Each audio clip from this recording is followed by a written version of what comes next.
분과 함께 예수님과 함께 행복하세요 하면서 인사를 나누겠습니다.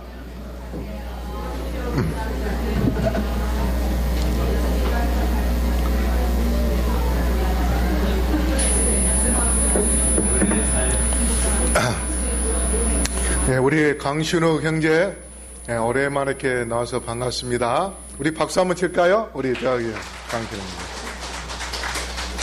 그 다음에 저 뒤에 부천에서 최선경 우리 자매님이 오늘 또 우리 교회 방문했습니다. 우리 박수로 환영하시겠습니다.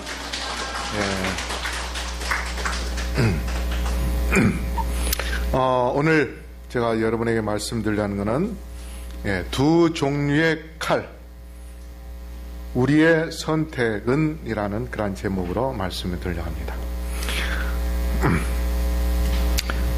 우리 성경 기억절 외워볼까요? 요한 3서 2절 같이 외우겠습니다. 시작. 사랑하는 자여 내 영혼이 잘됨 같이 내가 범사에 잘되고 강건하기를 내가 간구하노라. 우리 레위기 1장 말씀을 보겠습니다. 레위기 1장입니다. 레위기 1장 10절부터 13절까지입니다. 레위기 1장 10절부터 13절까지 못 찾으신 분들 앞에 같이 보시면서 읽겠습니다. 시작.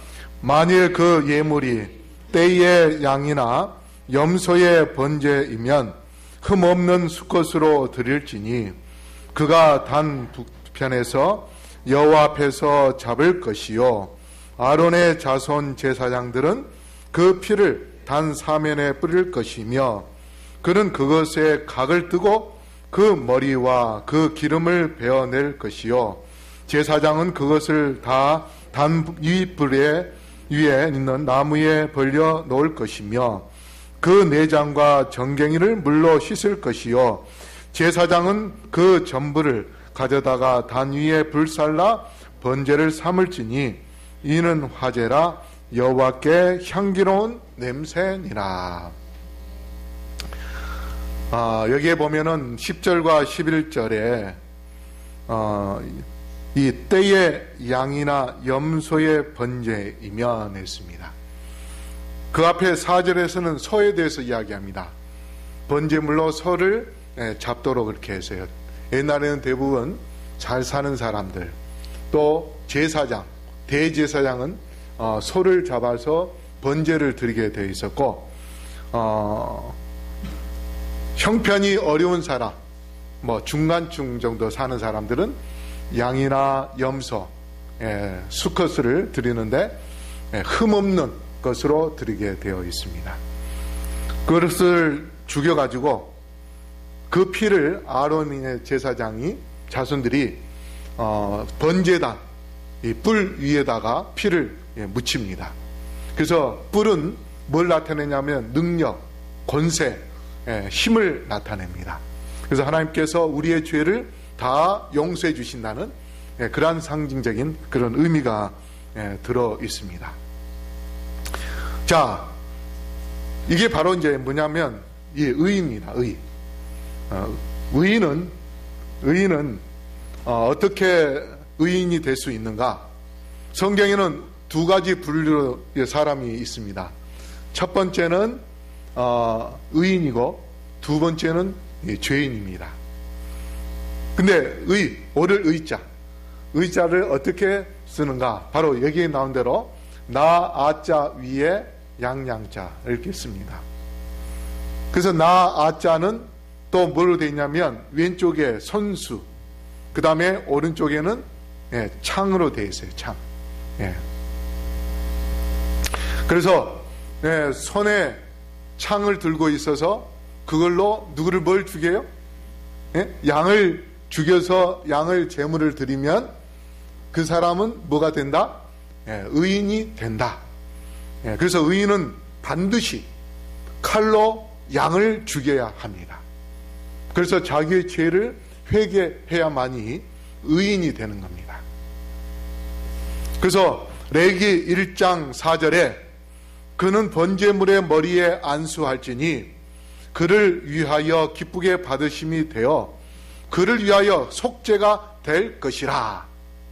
자, 4절에서는 그 번제물 위에 손을 얹고 그 다음에 양을 죽이라 했어요. 양을 죽이는데 누가 죽이냐면 제사장이 죽인 것이 아니고 죄인이 죽이게 되어 있습니다. 그래서 만약에 제가 죄를 지으면 송아지를 끌고 가가지고 소를 끌고 가든지 그렇게 해서 하나님께 소 위에다가 손을 얹고 하나님, 제가 이러이러한 죄를 지었습니다. 저를 용서해 주십시오. 그래서 제 죄를 그 소에게 넘겨 주옵소서 하면서 칼을, 제사장이 이제 칼을 딱 준비하고 있습니다. 그러면 제사장이 준 칼을 받아가지고 소의 목을 칼로 이렇게 찔러요. 아니면 양이나 염소도 목을 찌릅니다. 그러면 아무 소리도 내지 못하고 그냥 죽어버려요. 그래서 그런 번제물을 드리게 되면은 여기에 뭐가 될 것이다? 속죄가 될 것이다 했어요. 속죄는 뭡니까? 우리의 죄를 속량이라는 것은 죄를 용서해 주었다는 그런 의미입니다. 구속, 속죄, 이거는 다 같은 의미입니다. 우리의 죄를 용서해 주시는 거예요. 그래서 죄인이 살려면 반드시 자기가 칼로 누구를 죽여요? 뭘 죽여요? 소나 양을 죽여야 됩니다. 그렇게 해야 우리의 죄가 다 용서받게 되는 겁니다. 그래서 하나님께서 에덴 동산에서 두 개의 칼을 우리에게 보여주셨습니다. 첫 번째는 뭐냐? 아담과 하와가 죄를 짓고 난 다음에 자신들의 부끄러움이 드러났을 때에 하나님께서 그들에게 가죽옷을 입혀 주시고, 그 다음에 두 번째는 이제 그들이 죄를 짓고 난 다음에 에덴 동산에서 계속 살게 되면 죄인으로서 생명과를 먹고 죽지 않고 계속 살게 되면 하나님의 말씀이 뭐가 돼요? 거짓말이 돼. 왜요? 선악과를 먹으면 정령 뭐 하리라? 죽으리라 그렇게 말씀하셨는데 그들이 생명과를 먹고 계속 살아있으면 뭐가 될까요? 마귀가 봐라, 너 선악과를 딱 먹음으로 인해서 죽지 않고 계속 살지 않았느냐? 그래서 하나님의 말씀이 거짓말하고 그렇게 또 모략을 할 수밖에 없죠. 그렇기 때문에 하나님께서 하나님의 말씀이 진리라는 것을 보여주시고 하나님의 말씀이 변하지 않다는 것을 보여주시기 위하여 생명과를 더 이상 먹지 못하도록 에덴 동산에서 쫓아낼 때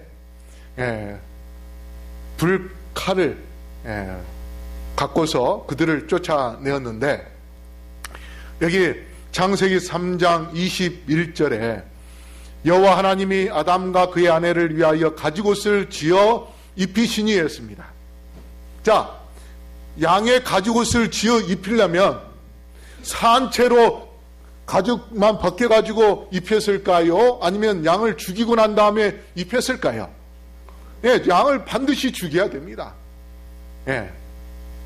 그래서 여기에 대한 우리 SD의 성경 주석에는 가죽옷은 그들이 잃어버린 순결함과 죄의 삭신, 사망과 그분 자신의 대속적인 죽음을 통해 세상의 죄를 없이 할 하나님의 약속된 어린 양을 항상 상기시켜 줄 것이었다. 그래서 그들이 양 가죽을 옷을 입을 때에 그들의 마음속에 늘 어떤 생각을 가져요? 내 죄 때문에 어린 양이 죽었다. 그리고 예수님께서 내 죄를 용서해 주신다 하는 그 사실을 계속해서 깨닫게 하기 위하여 양의 가죽옷을 입혀 주었다. 그렇게 말씀합니다. 그래서 양의 가죽을 입혀 주시기 위하여 하나님께서 직접 하나님의 손으로 양을 죽여가지고 양의 가죽을 벗겨서 옷을 만들어 입혀 주신 것입니다. 그 다음에 이번에는 두 번째, 또 하나님께서 천사를 통하여 어떤 칼을 들고 계시는가? 3장 24절. 이같이 하나님이 그 사람을 쫓아내시고 에덴 동산 동쪽에 그룹들과 두루도는 불칼을 두어 생명나무의 길을 지키게 하시니라. 여기 개역 개정에는 불칼이라고 했고요.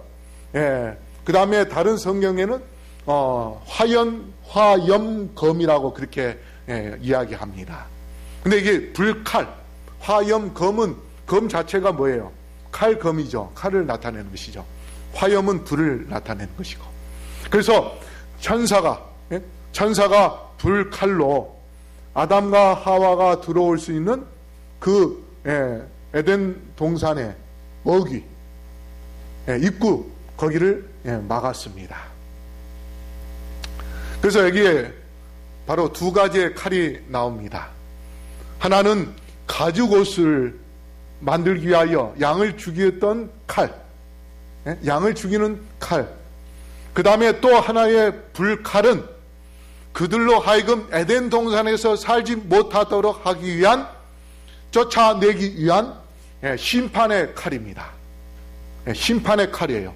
에덴 동산에서 못 들어오게 하는 심판의 칼입니다. 그래서 하나의 칼은 속죄를 통하여 구원을 받는 것을 의미하는 것이고, 만약에 회개하지 않으면은 결코 하늘나라에 들어갈 수 없게 될 그러한 심판을 상징하는 불칼을 여기서 보여주고 있습니다.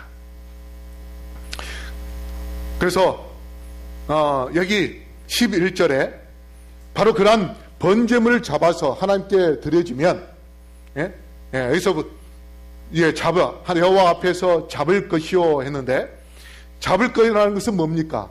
반드시 칼로 염소를 죽여야 된다 하는 것을 이야기하는 겁니다. 그래서 칼로 양을 죽이면 의인이 되고, 그 다음에 칼은 갖고 있지만 양을 죽이지 않으면 그 사람은 뭐가 돼요? 죄인이 되는 것입니다.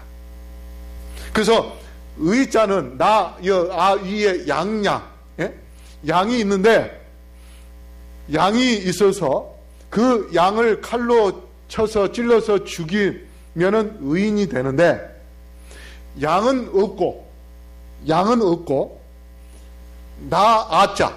나만 존재하게 되면, 나만 존재하면 손에 칼은 있는데 죽일 양이 없으니 그의 죄를 용서받을 수 있을까요? 없을까요? 용서받을 수 없는 것입니다. 그래서 우리가 항상 매일같이 죄를 짓고, 이 세상에 죄는 없나니 하나도 없다고, 의인은 없나니 하나도 없다고 그렇게 말씀하셨지 않습니까? 그래서 이 세상 모두가 다 죄인이고, 그래서 우리는 이 땅에 태어나서 아침에 일어나서 저녁에 잘 때에 자기 전까지 하루를 돌아보면은 죄를 안 짓고 살아본 그런 날이 없을 정도로 우리는 매일같이 뭘 지으면서 살아요? 죄를 지으면서 살아요. 그렇기 때문에 죄를 짓기 때문에 우리는 죄인으로서 죽을 수밖에 없는 존재입니다. 그래서 우리가 살려면은 반드시 누구를 죽여야 돼요? 양을 죽여야 돼요. 무엇을? 양을 죽여야 돼요. 근데 내 자신이 자아가 살아있고 양은 없으면은 교만해서 결국은 가인처럼 양을 죽이지 않으면 가인처럼 뭐예요? 죄인이 되는 겁니다. 살인자가 되는 거예요. 그 다음에 11절에 아론의 자손 제사장들은 그 피를 단 사면에 뿌릴 것이며 했습니다. 단 사면에 뿌린다고 했어요. 번제물은 밑에다가 놓고, 그 다음에 뿔은 위에 있습니다. 그 네 뿔에 양의 피를 발라요. 그래서 하나님께서 그 피를 통하여 제물을 받으시기 전에 그 피에, 단 위에 피를 어떻게요? 제일 먼저 보시는 겁니다. 그래서 그 피를 보시고 하나님께서 그 죄인의 마음을 아시는 겁니다. 이 영혼이 회개했구나. 회개해서 이렇게 양을 죽였구나. 그래서 그 회개하는 마음을 받아주시는 거예요. 그래가지고 하나님께서 하늘에서 불로 내리셔서 그 번제물을 태워버립니다. 그렇게 함으로 인하여 회개가 이루어지는, 하나님의 구속이 이루어지는, 속죄가 이루어지는 그러한 놀라운 경험을 하게 됩니다. 자, 그런데 창세기에 이렇게 두 가지의 칼이 있는데, 마지막 이 세상이 끝나는 마지막 때에 또 두 가지의 낫이 있습니다. 칼이 있어요. 그게 뭔가? 바로 예수님께서 들고 있는 낫, 재림하실 때에 예수님이 예리한 낫을 들고 이 땅에 오신다고 했습니다. 그 다음에 두 번째는 천사가 또 예리한 낫을 갖고 또 곡식을 거두게 하여 옵니다. 자, 그럼 우리 성경절 계시록 14장 14절로 16절 다 같이 읽어볼까요? 시작.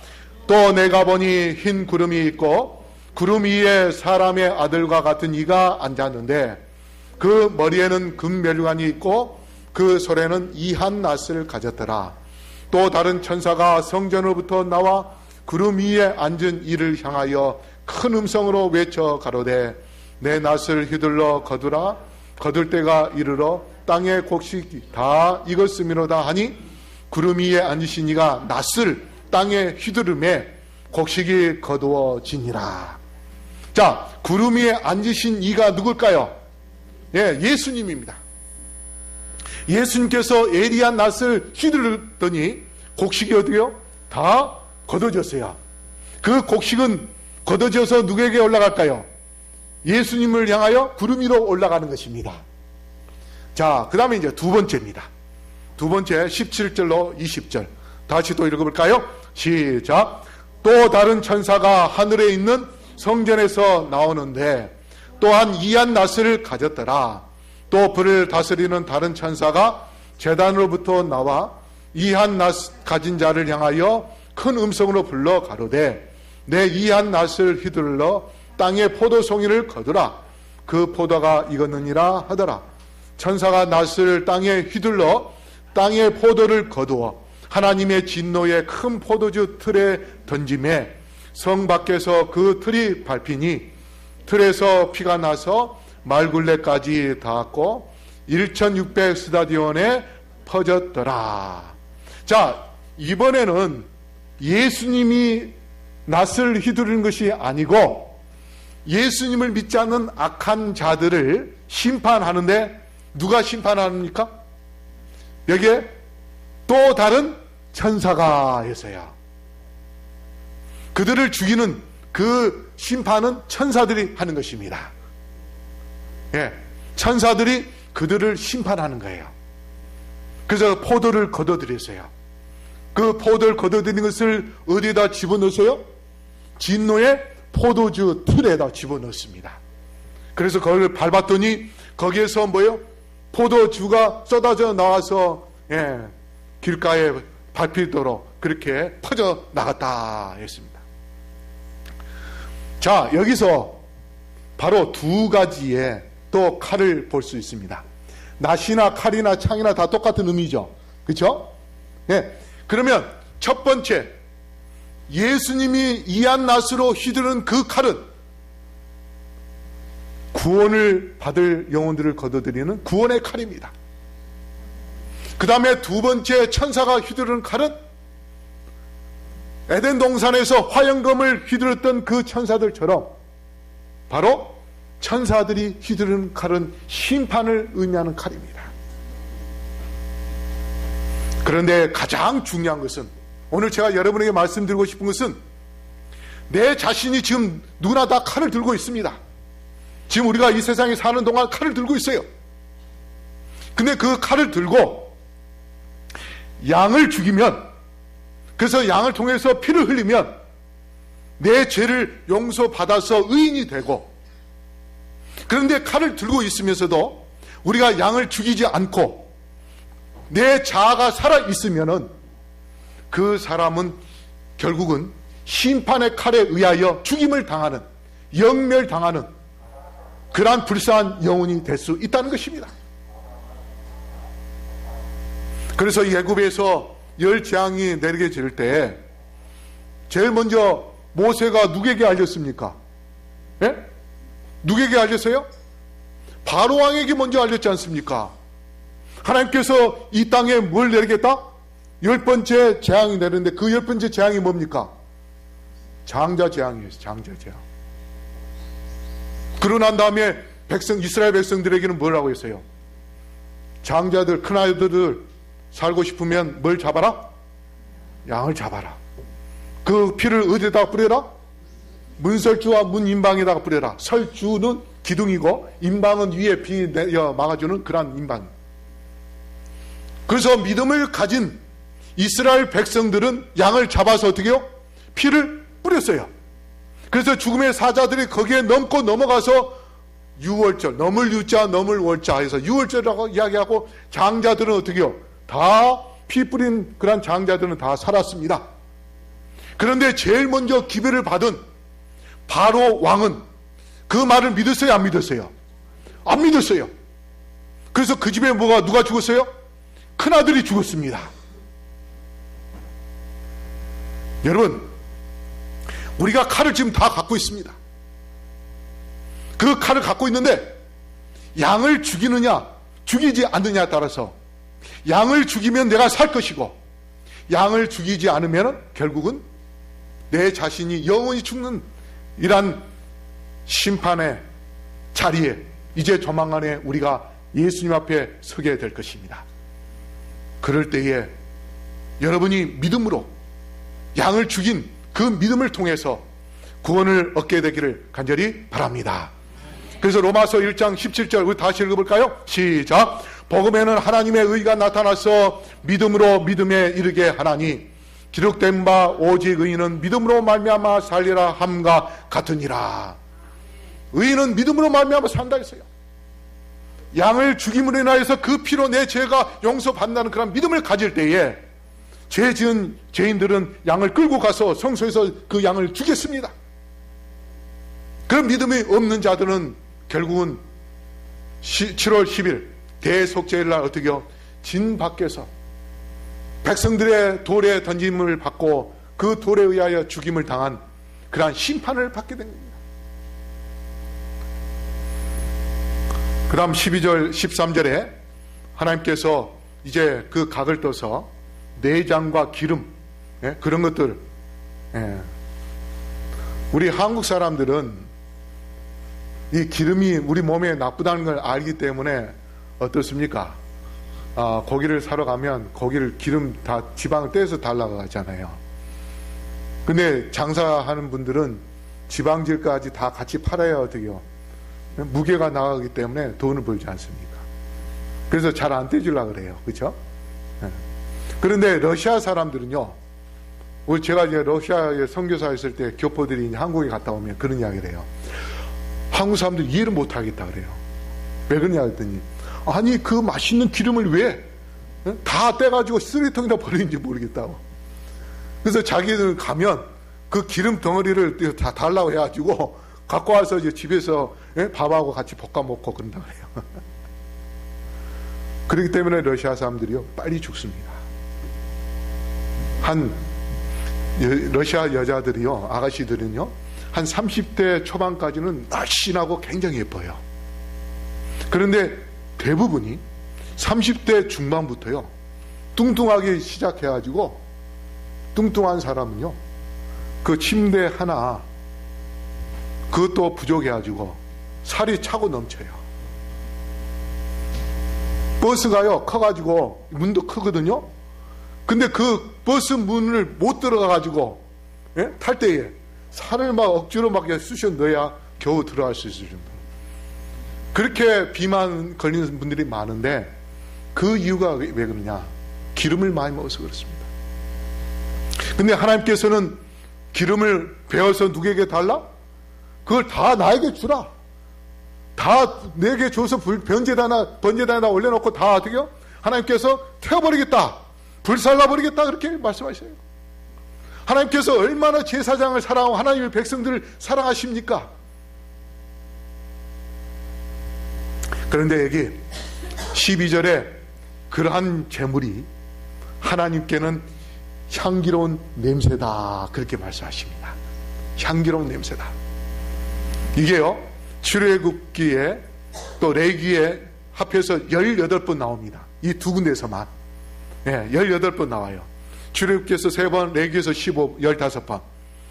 그래서 그런 그 기름기와 내장과 이런 것들을 하나님께 드리도록 해서 그것이 향기로운 냄새라. 그렇게 말씀을 하시는데, 이 번제단, 그것이 향기로운 연기인데, 냄새인데, 또 하나님께서 향연, 성소 안에 분향단에서 뭐예요? 분향, 향로를 피우도록 했죠. 향을. 그것을 하나님께서 지성소에서 그 향연을 받아줍니다. 그래서 그 향연이 지성소 넘어가가지고 그 안에 향을 다 덮어버려요. 그것은 곧 뭘 말하는가? 레위기 16장 13절 다시 읽어볼까요? 시작. 여호와 앞에서 분향하여 향연으로 증거궤 위 속죄소를 가리우게 할지니 그리하면 그가 죽음을 면할 것이며, 그 향연을 피워서 지성소 안에 집어넣으면 그 사람은 뭐예요? 살 것이다. 그렇게 말씀하십니다. 그런데 이 향연이 계시록 8장 4절에 뭐라고 말씀하십니까? 자, 우리 다시 읽어볼까요? 시작. 향연이 성도의 기도와 함께 천사의 손으로부터 하나님 앞으로 올라가는지라. 이 향연은 성도의 기도입니다. 그래서 계시록 5장 8절에 이 향은 성도의 기도드리라. 그렇게 말씀했어요.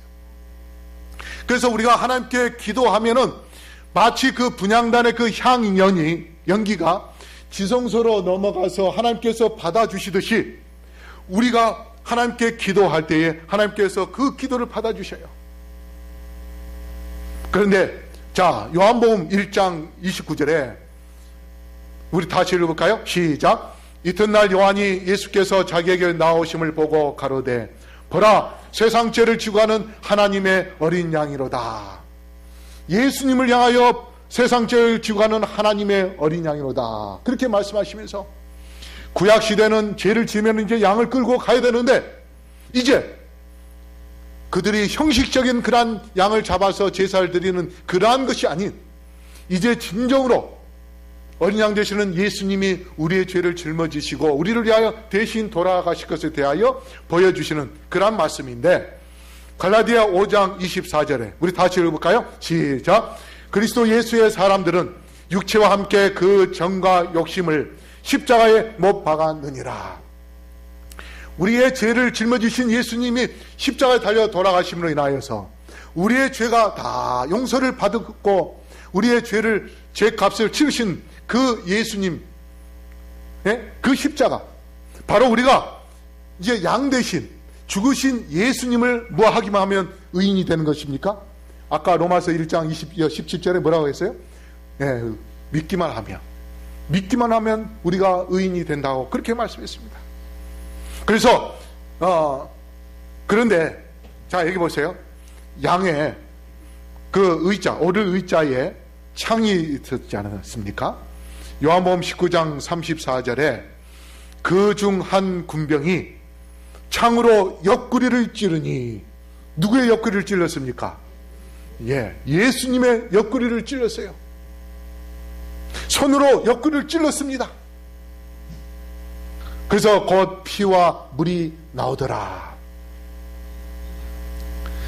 여기서 예수님을 죽인 로마 병사들은 회개하는 마음으로 예수님의 옆구리를 창으로 찔렀을까요? 아니죠.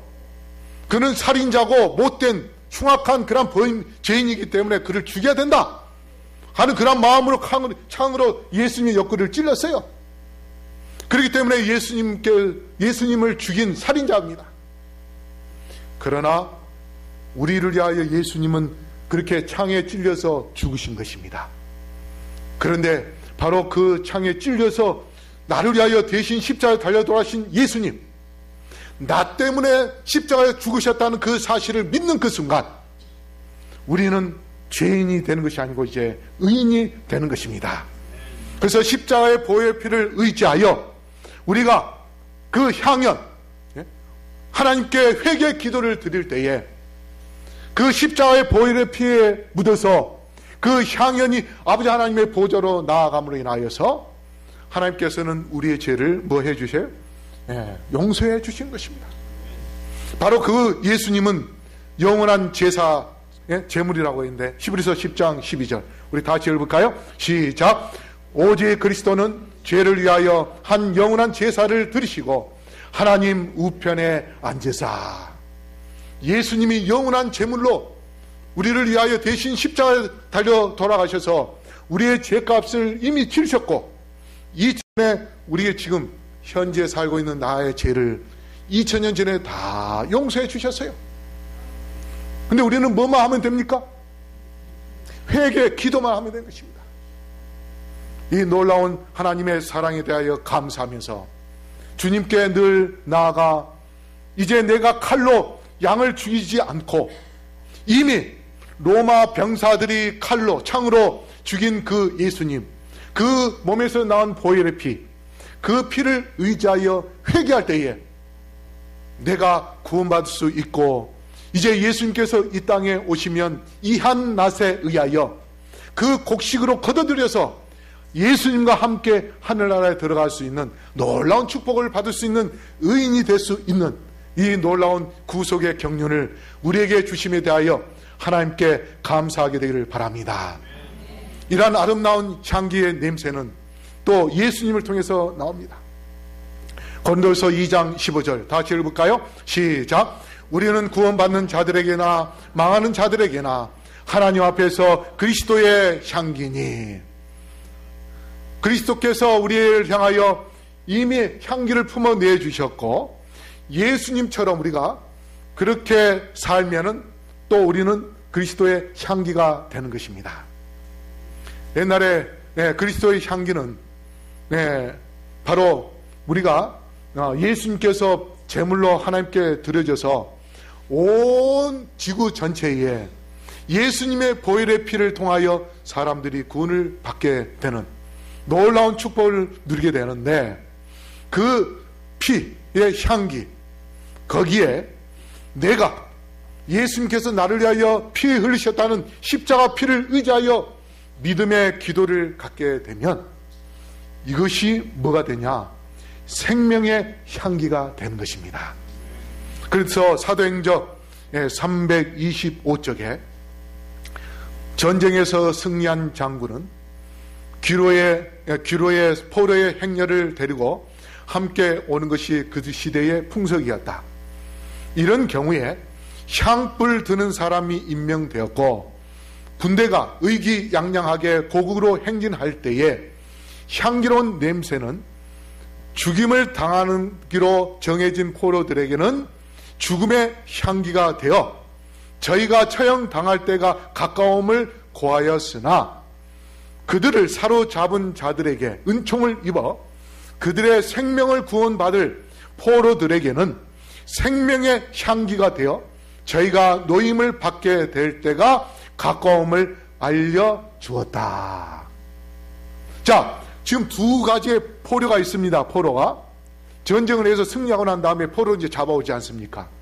그런데 그 두 가지의 포로 중에서 한쪽에 죽어야 할 그런 포로들, 그들에게는 향 피우는 사람이 뽑혀가지고 그 사람이 향을 피우면서 그들에게 향을 이렇게 풍겨주며 너는 죽을 거야, 너는 죽을 거야, 그렇게 알려주는 겁니다. 그러면 그들이 그 개성문 지나고 난 다음에 이제 목 베어서 죽임을 당합니다. 그런데 살아야 할 그런 포로들에게는 또 생명의 향기를 품어주면서 당신은 살아, 걱정하지 마. 그렇게 하면 개성문을 열고 들어가면 이 사람들이 풀립니다. 살아나요. 이게 바로 생명의 향기입니다. 우리가 이러한 생명의 향기를 누구를 통해서 받을 수 있어요? 바로 예수님을 통해서, 그리스도의 향기를 통해서 받을 수 있는데, 그 받을 수 있는 자격을 가진 자가 누굽니까? 바로 십자가 피를 의지하여 기도의 향연을 예수님께 드리는 그러한 영혼이 그리스도 향기와 우리의 향연이 플러스가 되어서 결국은 그것이 생명의 향기가 되어 우리가 구원을 받을 수 있는 놀라운 그리스도인이 될 수 있는 것입니다. 그러므로 우리 성도 여러분, 우리 모두가 다 생명의 향기를 받기 위하여 그리스도의 향기, 그 십자가의 그 향을 우리가 믿으면서 내 자신의 회개의 향연을 주님께 드리는 주님의 백성들이 되기를 간절히 바랍니다. 그런데 그러한 생명의 향기를 품는 또한 내 자신이 그런 향기가 되려면 어떻게 해야 되는가? 신령과 진정으로 드리는 제사를 드려야 됩니다. 하이프인의 글에 보면 하나님께서 받으실 만한 향기로운 냄새와 같은 헌물이 되도록 하는 것은 겸손하고 감사하며 경건한 마음인 것이다. 어떤 것이 향기라고요? 겸손과 감사하는 것과 경건한 마음이라고 했습니다. 그 다음에 또 교회 증언 5권 448쪽에 더 큰 선을 행하는 것, 아까 우리 오전에 로스앤젤레스 의사들이 그 봉사한 것, 바로 그런 봉사가 그게 바로 그리스도의 향기라고 말씀했습니다. 우리 민정하고 도영이가 나중에 간호사 돼서 하나님을 위해서 봉사하면 그게 생명의 향기가 되는 거예요. 그게 하나님의 은혜예요. 그리고 하나님께로부터 향기로운 냄새가 되는 것입니다. 우리 성도님들이 안식일 오후마다 집집마다 찾아다니면서 과일을 배달을 해주는 것, 그 선행도 바로 아름다운 향기입니다. 그 향기가 그 이웃 주민들에게 퍼져 나아가면서 용산교회에서는 매 토요일마다 과일을 가져와서 너무도 좋다고, 그 말이 다른 사람들에게 계속 전달되면 뭐가 될까요? 그게 바로 그리스도의 향기입니다. 향기라는 것은 뭡니까? 우리가 향을 맡을 때, 향수 뿌릴 때 뭐예요? 이 향기 너무 좋아, 아로마 향기, 뭐 이런 그런 향기를 통해서 기분이 좋고 건강에도 좋아지는 것처럼, 그 향기라는 것은 다른 사람에게 주는 영향력입니다. 내가 그들에게 사랑을 베푸는 것이 그게 뭐예요? 그게 바로 그리스도의 향기인 것입니다. 우리 이웃들이 내가 주는 그것을 통해서, 영향력을 통하여 그 사람이 그리스도의 향기를 받아들이니 저 사람은 그리스도인이기 때문에 이러한 향기를 나에게 품어주는구나, 그렇게 깨닫게 되는 거예요. 그 다음에 찬송하고, 그 다음에 하나님께 가난한 자들을 위하여 헌금하고 하는 이러한 것들이 결국은 하나님께서 우리에게로 통해서 즐겨 받기를 원하는 향기로운 냄새가 되는 것입니다. 그래서 우리가 칼로 양을 죽여서 기름과 내장을 번제당에다가 드리는 것처럼, 이제 내 자신 스스로를 죽이고, 자아를 죽이고 예수님처럼 겸손한 마음으로 주님을 위하여 진정과 신령으로 봉사하고 헌신하는 그런 아름다운 삶을 살 때에 그 자체가 여호와께 드려지는 향기로운 냄새가 될 것이고, 그 하나님께 드려진 향기를 통해서 우리는 뭘 받아요? 속죄함을 받게 되는 것입니다. 그러므로 성도 여러분, 우리에게 지금 칼이 있습니다.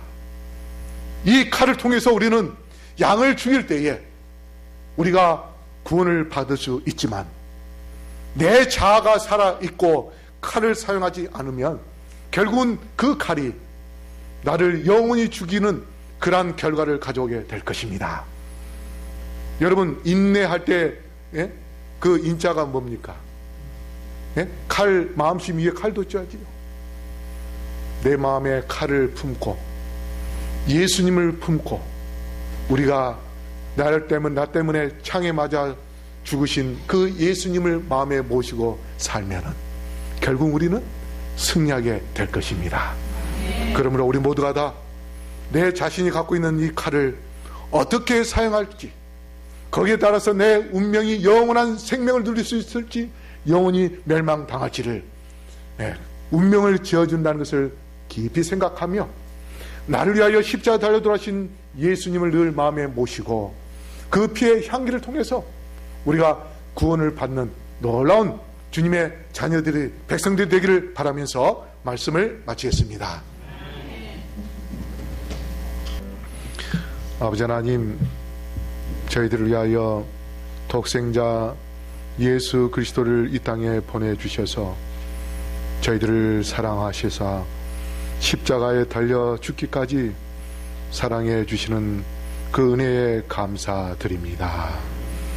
이제 우리가 십자가 예수님을 늘 마음에 모시며 늘 회개하여 주님께 가까이 나아가는 그런 삶을 살게 하여 주시옵소서. 우리의 생애 속에서 주님께 향기로운 냄새를, 그리스도의 향기를 품어내는 겸손한 사람, 감사하는 사람, 또 늘 주님을 찬양하는, 또 우리의 이웃들에게 선을 베푸는 그러한 주님의 신실한 종들 될 수 있도록 축복하여 주시옵소서. 오늘 헌금을 드린 영혼들을 기억하여 주시옵시고 그들의 마음속에 늘 평안과 행복이 넘칠 수 있도록 도와주시며 또 이 예물을 통해서 많은 영혼들을 주님께 드릴 수 있는 그러한 축복의 통로로 삼아 주시옵소서.